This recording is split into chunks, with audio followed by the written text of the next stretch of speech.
우리 오늘 예배에 나오신 모든 성도님들 위해와 또 유튜브 영상으로 참여하시는 모든 분들 위해 우리 하나님의 크신 은혜와 평강이 함께하는 복된 시간이 되시기 바랍니다. 모종종 형제는 대한민국에서 태어났잖아요.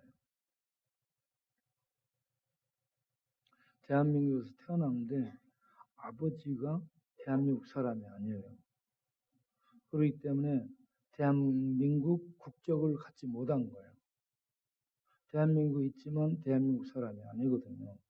그래서 대한민국 국적이 없기 때문에 대한민국 국법에 의해서 보장받는 국민의 권리, 아무 혜택이 없습니다. 그래서 지금 나이가 70이 넘은 걸로 알고 있는데 의료보험 혜택, 기초수급 혜택, 또 장애인이요. 뺑소니 채취해서 장애인이 됐는데 장애인 혜택, 또 주거 혜택 이런 것들을 하나 받지를 못하고 있습니다. 그래서 저희들이 사정을 알고 방을 내드려서 한 지금 7, 8년 정도 우리가 제공하는 방에서 살고 있습니다. 근데 뭐 종종인데 성질은 모질더라고요.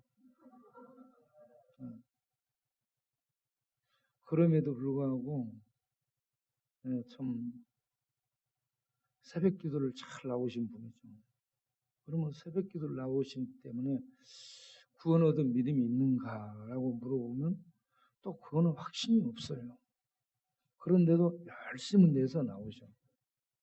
우리 하나님의 은혜로 모종경 형제 같은 분들이 구원 얻은 확신을 갖고 믿음 생활하며 하나님 나라를 향해 가는 생명의 삶이 매일 펼쳐지기를 바랍니다. 저는 요즘 살아있다는 것, 생명을 갖고 살아있다는 것에 대해서 너무 감사하게 생각합니다. 두 번째는 이렇게 예배를 드리면서 하나님을 뵙고, 예배는 하나님 뵙는 거예요. 하나님을 뵙고 하나님의 영광을 누릴 수 있다는 것에 대해서 감사를 드립니다. 그리고 이 땅에 살면서 하나님이 기뻐하는 일들을 수행하며 살아갈 수 있게 된다는 것. 하나님이 기뻐하는 일들을 행하며 살아간다는 자체가 너무 보람이고 축복이며 성공적이라고 생각을 합니다. 그래서 총체적으로 감사뿐입니다. 우리 모두에게 이런 감사가 있게 되기를 바랍니다. 용산에서 일어난 이태원 할로윈데이 참사, 그것을 우리들이 전에 가서 골목을 누비며 전도하고 외쳤던 곳이죠. 우리가 좀 더 가서 외쳤어야 되는데 그걸 지속적으로 못하게 됐구나.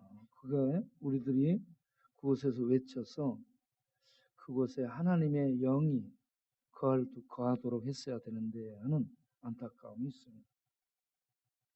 이 영적인 현상인데 이게 영적으로 몰려서 영적 현상입니다. 그런데 우리의 기도가 부족했고 그곳에서 우리의 전도, 우리의 말씀 전파가 없어서 영적으로 어둠이 장악한 곳이었다라고 볼 수 있습니다. 그러나 현실적으로 국가의 대응이 잘못됐다고 저는 판단을 해요. 대통령실은 전 국민의 안전을 책임지는 총이 사령탑과 같은 곳이죠.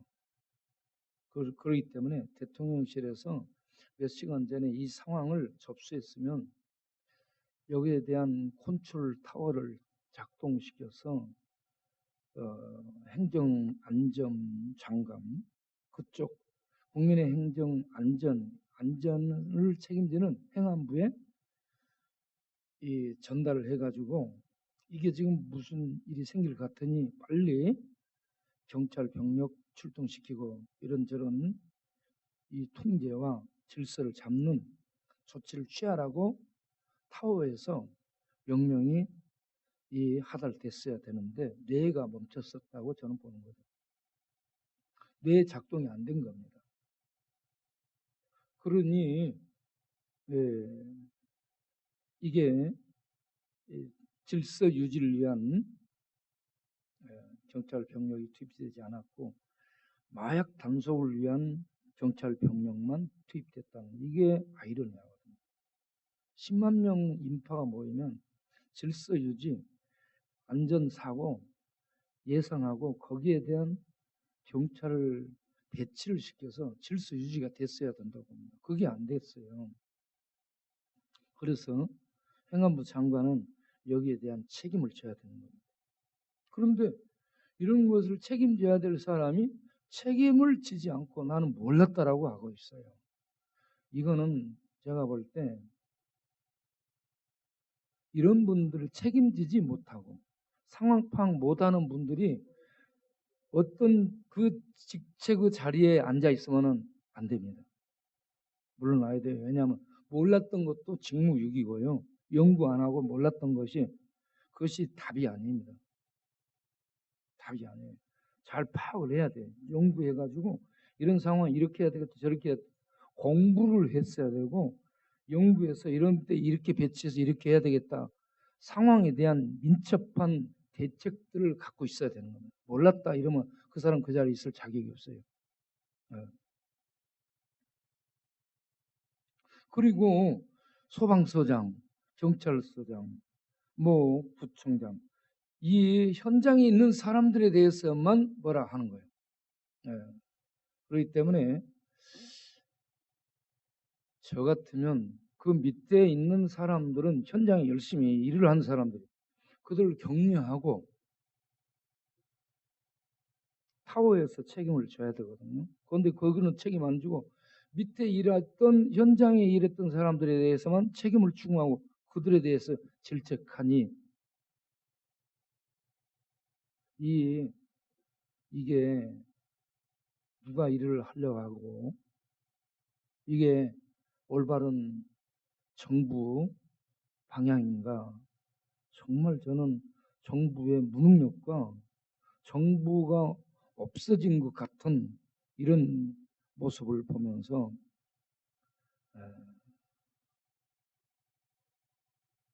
답답하고 앞으로 어찌 될지 심히 걱정되고 그렇습니다.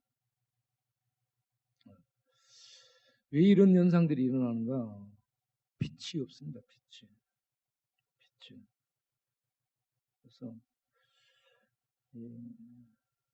권력만 있고 빛이 없고 사랑도 없고요. 자유를 말하는데 제한된 자유고 자유가 없고 그래서 이 나라 참 심히도 걱정되고 염려스럽습니다.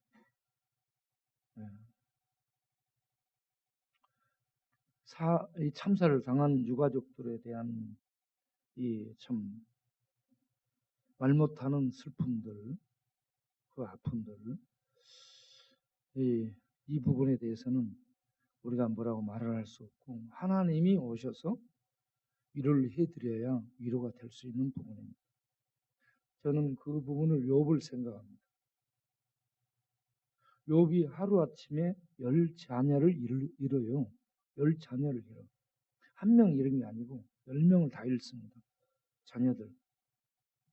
자녀보다 소중한 것이 무엇입니까? 거기에다가 재산 몽땅 다 잃습니다. 거기에다가 건강을 잃어요. 욥이. 그리고 그동안에 쌓아왔던 명예도 다 잃습니다. 형제도 와이프도 아이들도 다 조롱합니다. 모든 걸 잃어버려요. 친구들 와가지고 위로한답시고 계속 공박합니다.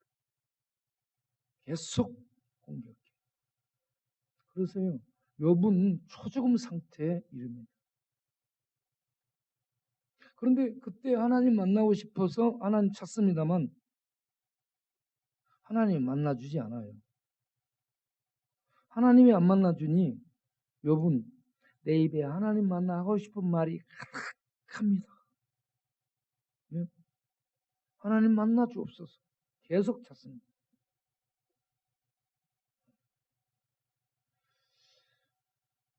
이때 이 어려운 때 욥은 믿음으로 그 상황을 헤쳐나가고 하나님 안 만나주는데 기도하며 하나님 만나기 위한 몸부림으로 그 아픔을 헤쳐나가는데 마지막에 하나님이 나타나셔서 위로해 주시죠.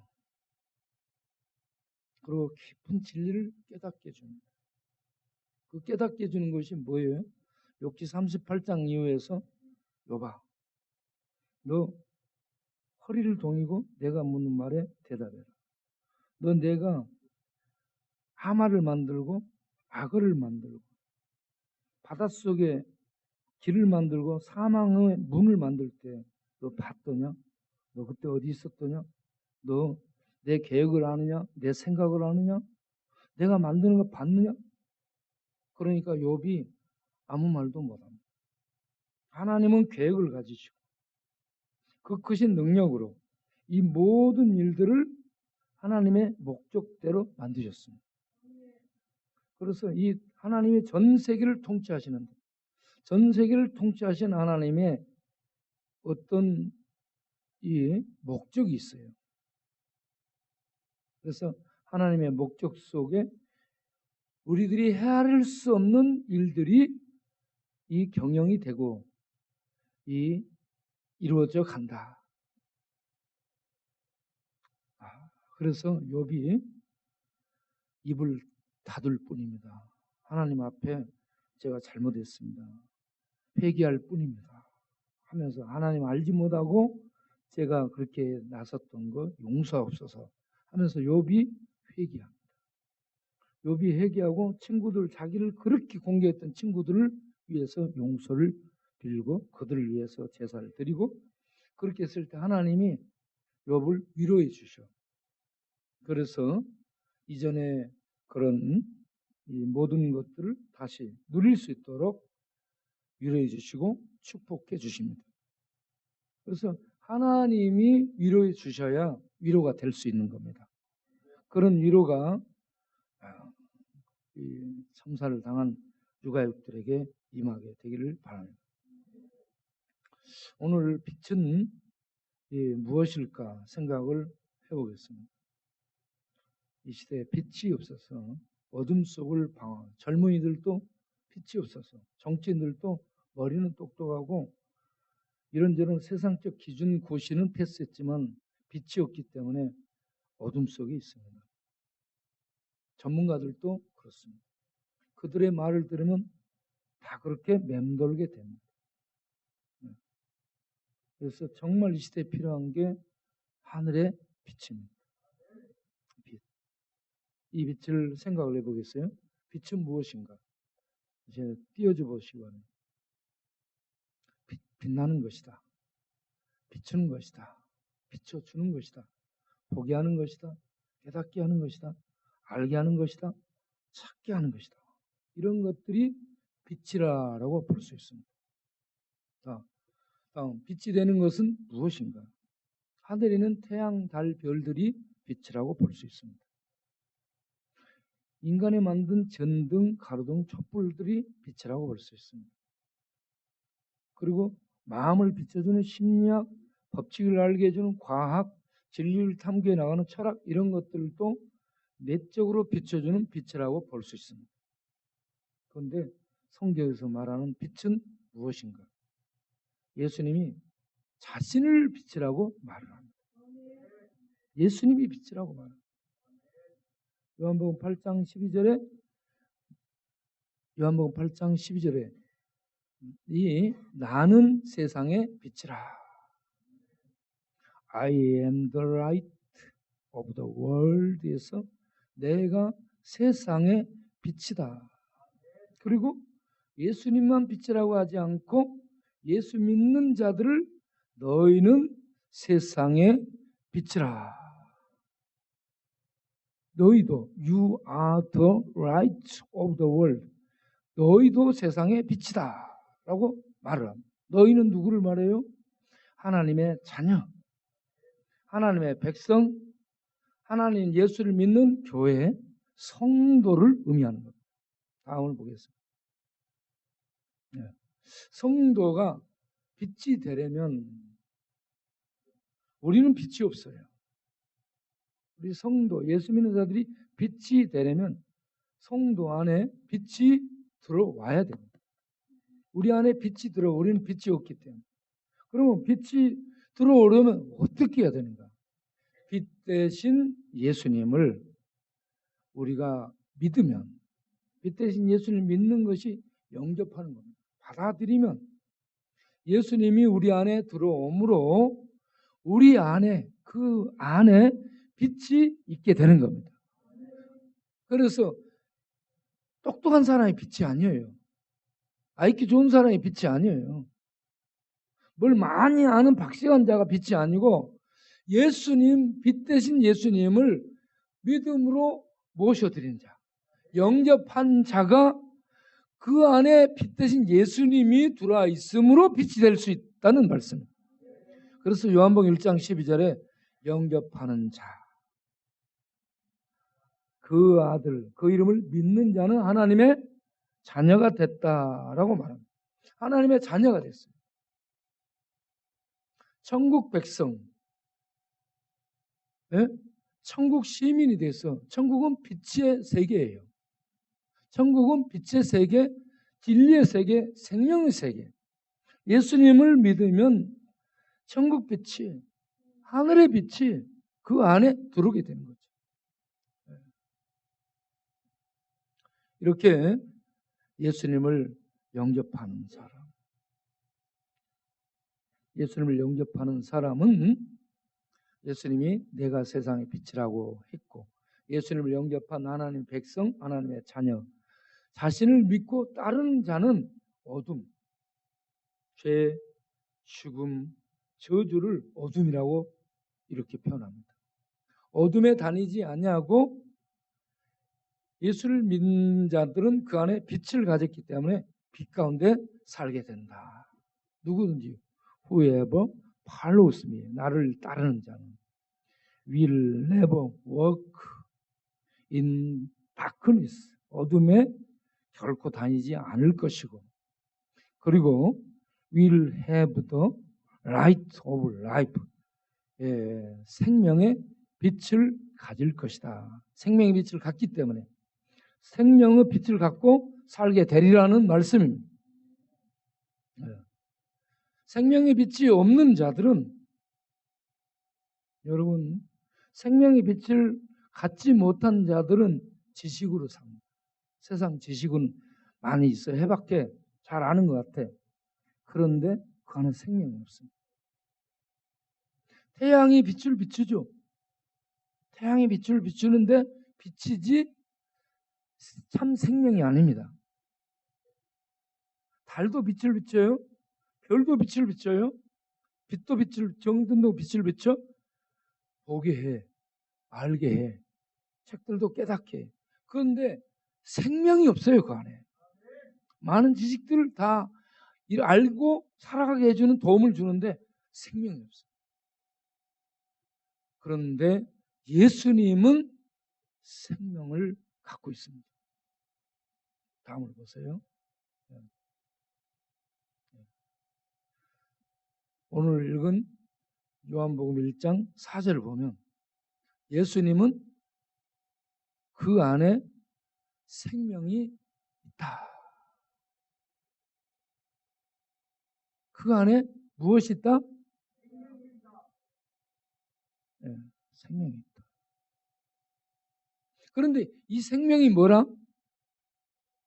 사람을 비추는 빛이다.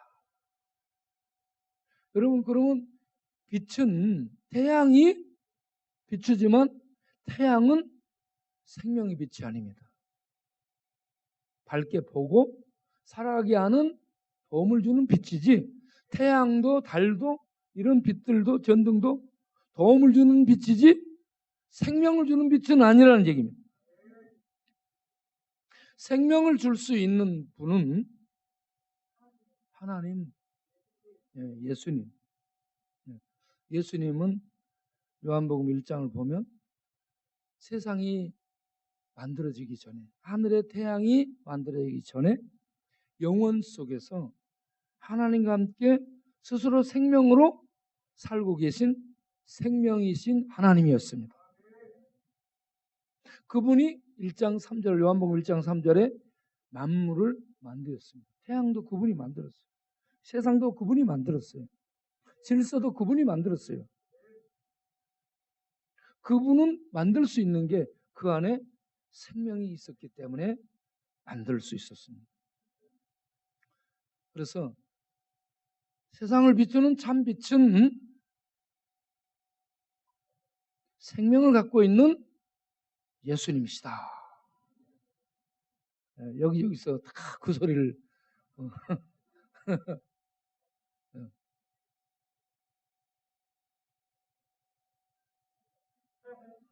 예수님이 생명의 빛이라는 얘기입니다.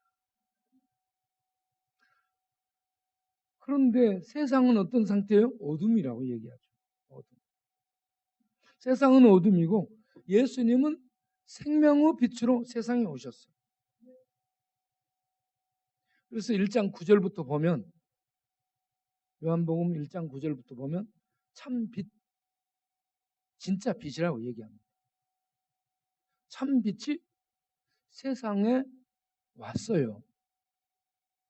참 빛이 세상에 왔어. 사람에게 빛을 비쳤어요. 생명의 빛을 비쳤습니다.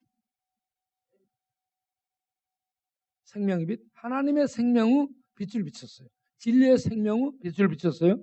천상에 있는 천국의 생명의 빛을 비쳤어요. 세상의 빛이 아닌 하늘의 하나님의 생명을 비추신 거예요. 네. 그 하나님이, 그 생명의 빛을 비추는 그 예수님이 원래 세상의 주인으로 계셨던 분,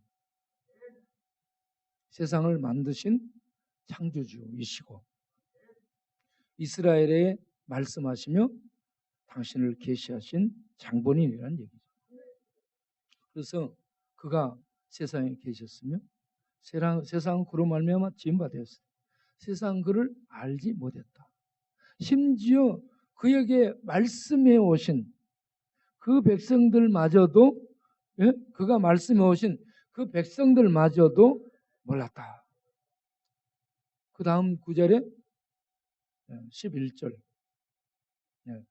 자기 땅에 오매 자기 백성이, 유태인들이, 구약의 이스라엘 백성들이 하나님의 말씀을 받았고 하나님의 선지자들을 통해서 계시를 계속 그들에게 보여주셨고, 그들에게 하나님을 섬기는 제사를 주시고 하나님을 직접 섬기는 영광을 누리게 했지만 그들은 그 하나님이 정작 오시니까 하나님 몰라보고 그 하나님을 받아들이지 않고 그 하나님을 그들이 권력을 통해 십자가에 못 박아 공개 처형시켜버립니다. 이게 세상은 하나님을 알지 못했다는 증거입니다. 공부했고 그 백성 말씀 가졌고 율법 공부했고 제사 드렸던 그들마저도 그 하나님을 모르고 하나님을 죽여버리니 이게 어둠의 모습입니다. 세상은 이렇게 캄캄하고 어둡고 모릅니다.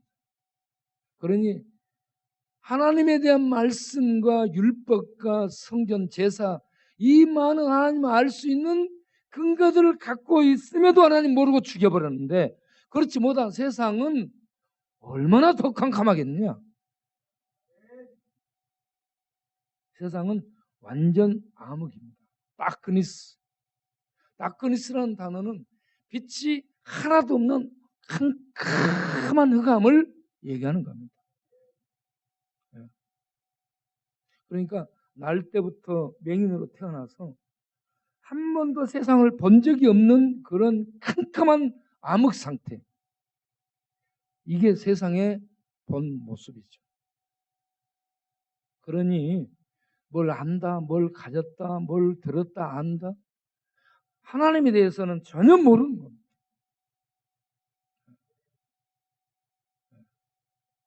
이렇게 하나님을 모르고 빛 대신 생명의 빛을 가지고 오신 구원자 예수님이 오셔서 내가 하나님이다, 내가 생명이다, 내가 빛이다, 나를 믿어야 생명을 얻는다, 나를 믿어야 천국 생명의 빛 속에, 진리 속에 들어가게 된다, 나만이 길이다, 나만이 구원이다, 나 외에는 없다라고 얘기하니까 저걸 죽여버려야 되겠다고 세상은 죽여버립니다. 그런데 하나님의 은혜를 입은 자는 예수님을 하나님으로 알고 생명의 빛으로 알고 생명의 구주로 알고 영접하게 된다. 요한복음 1장 12절에 뭐라고 얘기해요?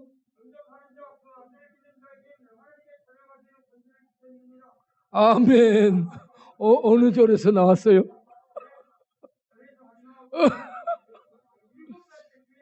어유 할렐루야.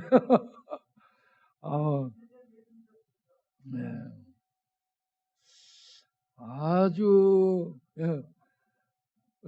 똑똑해. 박수 한번 쳐요.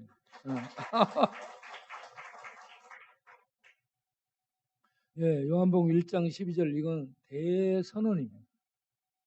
세상 모든 사람들이 율법 지켜서 하나님의 백성 되는 것이 아니고 유대인으로 태어나서 하나님 백성 되는 것이 아니고 제사 드린다고 제사법 안다고 하나님 백성 되는 것이 아니고 영접하는 자, 생명의 빛으로 오신 누구를?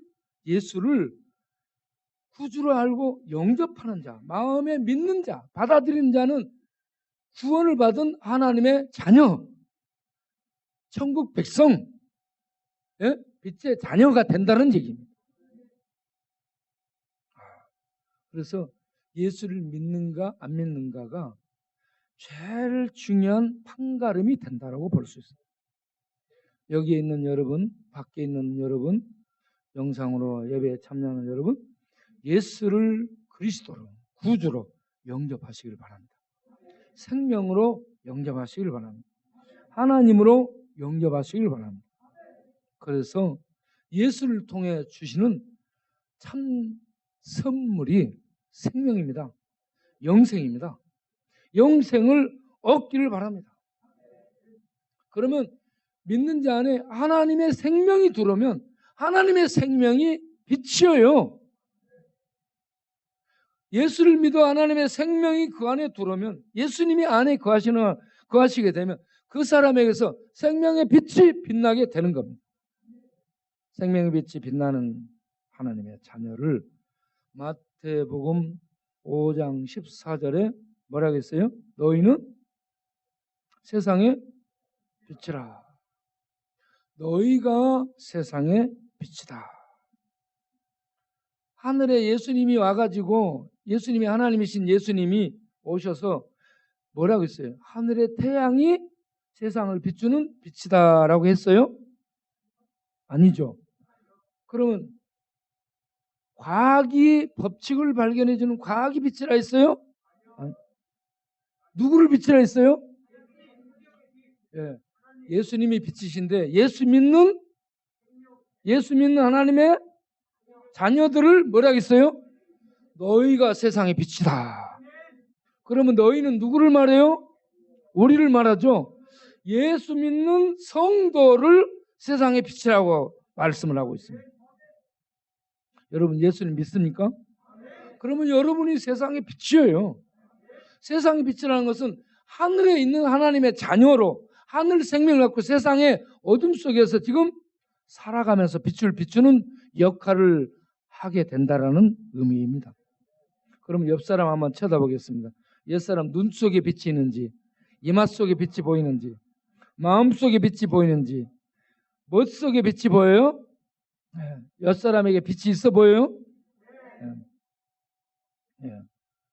그런데 요한복음 8장 12절에 예수를 믿는 자는 그 안에 빛이 있어서 어둠에 다니지 아니하고 생명의 빛 가운데 살리라 했잖아요. 생명의 빛 가운데 살게 되는 게 마태복음 5장 16절에 무엇으로 나타나고 있냐면 너의 착한 행실이라고 말씀을 하고 있습니다.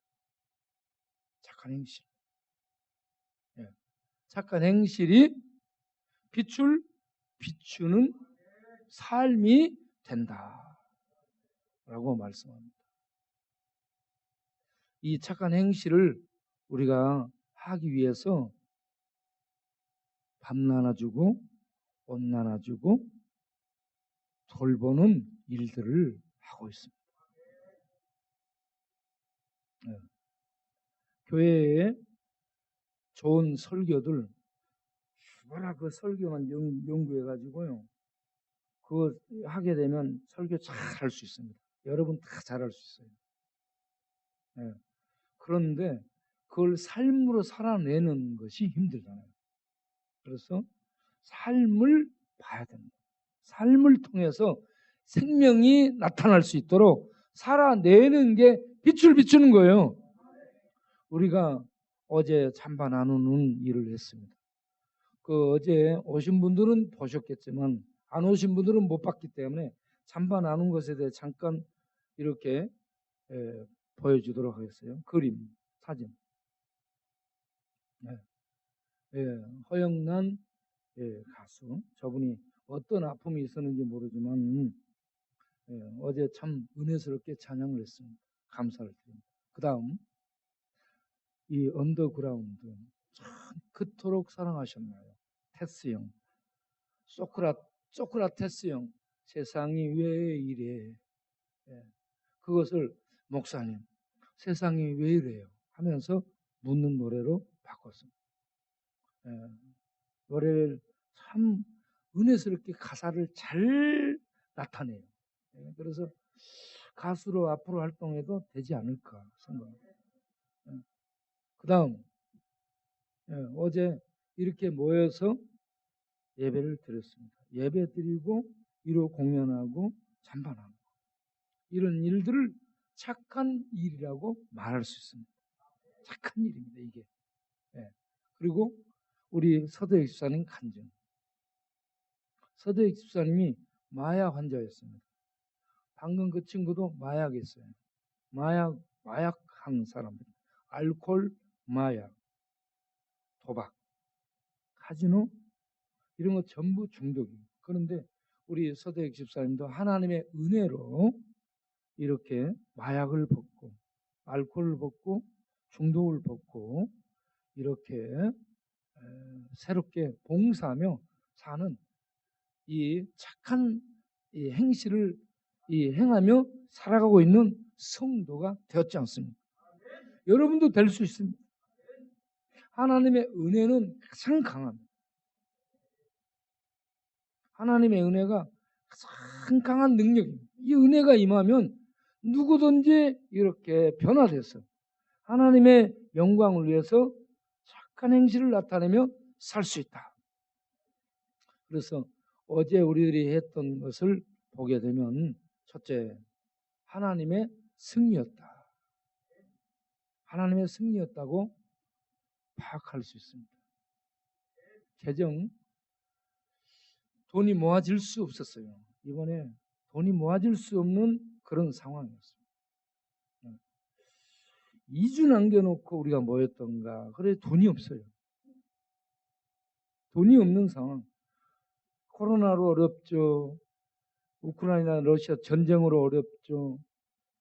물가가 얼마나 치솟아 버렸는지 전부 긴축. 그리고 식당도 다 이 종업원 쓰지 않고 본인이 직접 하고 그러면서 재산을 긴축 경영을 하므로 이거 쓰지 않아요. 돈이 돌지 않습니다. 그래서 이거 할 수 없는 상황이 됐죠. 그럼에도 불구하고 우리가 일을 해서 돈이 모아졌고 날씨 비 온다 했잖아요. 그런데 비구름을 멀리 이렇게 있도록 기도했잖아요. 우리가. 그랬더니 하나님이 비구름을 멀리 있게 하셨다가 행사 끝나니까 비가 오게 됐잖아요. 이 날씨 그리고 안전 아무런 안전사고가 발생하지 않았죠. 그래서 어제 경찰관이 마지막에 와가지고 우리 사진 찍었습니다. 사진 찍은 이유가 우리가 이거 뭐 됐다는 거 보고하려고, 아무 이상 없이 했다고 보고하려고 같이 자기도 사진 찍었습니다. 하나님의 승리였다라고 볼 수 있습니다. 우리에게 은혜를 베푸시고 모든 걸 주도하신 하나님께 감사와 영광을 박수로 올립니다. 두 번째 말씀의 승리였습니다. 하나님께 감동을 주신 말씀이 세 말씀입니다. 시편 50편 11절 주의 이름이 온 세상에 높여짐을 받고 하늘 위에 주의 영광이 빛나게 되기를 바라는 마음. 예. 다윗이 망했습니다. 완전 초죽음 상태에 있어요. 그런 속에서도 확신하고 마음을 정하고 굳히고 하나님의 영광이 온 세계에 드러나도록 세상을 깨우겠다라고 다짐을 하는데, 그렇게 우리들이 어두운 시대일수록, 어렵고 힘들 그런 시대일수록 다윗처럼 내가 이런 때 세상을 깨우고, 세상을 깨우는 것을 새벽을 깨우리라고 얘기했는데 세상을 깨우고 어둠을 깨우고 죄악을 깨우면서 이 어두운 세상 가운데 빛 대신 하나님의 그 영광이 하늘 위까지 충만히 드러날 수 있도록, 높임을 받을 수 있도록 살아내야 되겠다. 이러한 각오와 다짐이 우리에게 있어야 될 줄로 믿습니다. 그리고 어려울 때 신명기 16장 11절 초막절 때에 어려운 이웃들을 불러서 전부 축제를 하는 겁니다. 그 축제를 어제 연 거예요. 여기에 나온 사람들은 전부 힘이 없는 사람들. 네. 자녀들과 함께 노비, 레인, 재산이 없어요. 비축 재산이 없고, 이 지나가는 객, 나그네, 과, 가부, 힘없는 자들을 불러서 잔치하는 겁니다. 하나님 앞에서 이 잔치를 열어주는 자가 하나님이란 것을 알게 해주면서, 하나님이 지금 여러분을 축복한다는 걸 알고 그 하나님을 믿고 나올 수 있도록 그렇게 잔치를 열어 하나님의 은혜를 나누라는 얘기입니다. 우리가 그렇게 했습니다. 셋째, 로마서 1장 16절 거기에 모인 그냥 잔치하고 마는 거 아니고 구체적으로 복음이 증거됐어요. 이 복음을 통해 믿는 자들이 구원을 받도록 하는 이 일을 우리 하나님이 얼마나 기뻐하셨습니까? 그래서 우리 하나님께서 필요한 물질들도 모아주시고 날씨까지도 주장해 주시면서 기도에 응답하셨다고 믿습니다. 세 번째, 기도의 승리였습니다. 예레미야 33장 2절 3절에 너는 내게 부르짖으라 했잖아요. 우리들이 부르짖어 기도했어요. 그런데 아무 응답이 없었어요. 그러면 이제 기도 그만해야 되는가? 그것이 아니고 기도했는데 응답이 안 될 때 기도하라고 주신 말씀을 우리가 기억해야 됩니다. 마태복음 7장 7절에 구하라, 찾으라, 두드려라. 기도를 포기하지 말아라 이 말입니다. 우리가 기도를 했습니다. 기도를 했는데 성령께서 하나님의 뜻대로 인도해 주시고 말씀을 보내서 응답을 해 주셨습니다. 이렇게 하나님께서 말씀을 보내시는 게 사람들을 통해서요 순식간에 이런저런 재정들이 채워지도록 하셔가지고 이 모든 일들이 진행이 되게 하신 것입니다. 이 말씀이 다른 사람들에게 전달될 때에 감동이 돼요. 그들에게 감동이 돼서 이 일에 참여해야 되겠다 해가지고 이와 같이 순식간에 이루어지게 됐다. 기도의 승리였다. 그래서 재정이 무엇이냐 찾아보면 학개서 2장 8절에 금도 내 것이고 은도 내 것이고, 여러분 금은이 은행에 있다고 은행 것이 아니고 국가에 있다고 국가 것이 아니고 어떤 사업가에게 있다고 사업가 것이 아니고 금은이 누구 거예요? 하나님이 그들에게 맡겨놓은 겁니다. 하늘도 주의 것이고 땅도 주의 것이고 금도 주의 것이고 은도 주의 것이고 다 주의 것입니다. 그 다음 디모데전서 6장 보게 되면 7절에 우리는 이 땅에 살다가 갈 때 다 놓고 가요. 왜? 하나님 거 쓰다가 갈 때는 다 놓고 가는 겁니다. 그래서 이 땅에 우리가 쓰는 건 하나님의 걸 쓰는 것이에요. 그러니까 하나님의 것으로 하나님의 일을 하는데 쓰는 것입니다. 마태복음 14장 16절을 보면 너희가 주라. 하나님이 이 말씀하는 것은 하나님이 주시겠다는 거죠. 하나님이 주시겠다는 거죠. 그래서 아무것도 없는 것 같지만 하나님이 이 말씀대로 주신다는 걸 알고 주면 되는 거예요. 주면 하나님이 다 주시는 거예요. 그런데 하나님의 이름으로 주고 행하는 곳에는 마태복음 14장 20절에 먹고 남는 풍성함이 있습니다. 우리의 사역 가운데 이런 일을 행할 때 항상 풍성하도록 우리 하나님이 채우시는 것을 봅니다. 이런 은혜를 베푸신 하나님께 영광을 돌립니다. 날씨를 보면 비구름을 비와 구름, 욥기 37장 6절을 보면 눈을 명하여 땅에 내리게 하시고 적은 비와 큰 비도 하나님이 명하심으로 내리는 겁니다. 그냥 막 비가 막 쏟아지거나 그런 것이 아니고 하나님의 명하심 속에 쏟아지는 거예요. 그러면 우리가 기도하면 하나님이 들으시고 비구름을 향해 야 구름아 좀 멈춰라. 야 구름아 좀 멀리 가 있어라. 주님이 명하시는 거예요. 믿으시기 바랍니다. 비구름만 명하는 것이 아니라 돈 있는 사람들에게 너 좀 움직여라. 감동을 주셔요. 하나님이 돈 있는 분들에게 감동 주어서 돈을 보내지 않으면 임명희 목사가 노숙자를 팔지도 모른다. 야, 팔지도 모르니까 팔기 전에 돈 좀 보내도록 해라. 이렇게 해서 보내게 되는 거예요. 자, 그 다음을 보겠습니다. 우리가 기도하게 되면 히스기야 기도를 볼 수 있습니다. 히스기야가 첫 번째 하나님의 전에 올라가서 하나님께 기도합니다. 공중에 독백하는 게 아니에요. 기도가. 그래서 펴놓고 기도하고 하나님을 유일하신 하나님이라 부르짖으며 기도하고 하나님이여 들으시옵소서. 그리고 20절에 온 세상으로 오직 주만 여호와신 것을 알게 하옵소서 하면서 기도를 구체적으로 합니다. 그랬더니 두 번째 이사야를 통해서 하나님의 종 선지자를 통해서 응답을 줍니다. 37장 7절에 내용을 두리니 그들 가운데 내용을 두리니 소문을 듣고 돌아가 죽으리라. 그리고 37장 29절에 구체적으로 얘기합니다. 내가 갈고리로 내 코를 꿰고 갈고리로 짐승을 꿰듯이 깬다는 재갈을 내 입에 물려서 오던 길로 돌아가게 하겠다. 하나님이 어떻게 할 것을 구체적으로 명시합니다. 그래서 기도에 대한 응답 결과 37장 36절에 여호와의 사자가 하나님의 영이 밤사이에 적진 속에 들어가서 몇만을 죽여요? 예. 어마어마한 대군을 죽여버립니다. 예. 18만 5천을 다 죽입니다. 어마어마한 대군입니다. 그래서 사내립이 놀래가지고 돌아갑니다.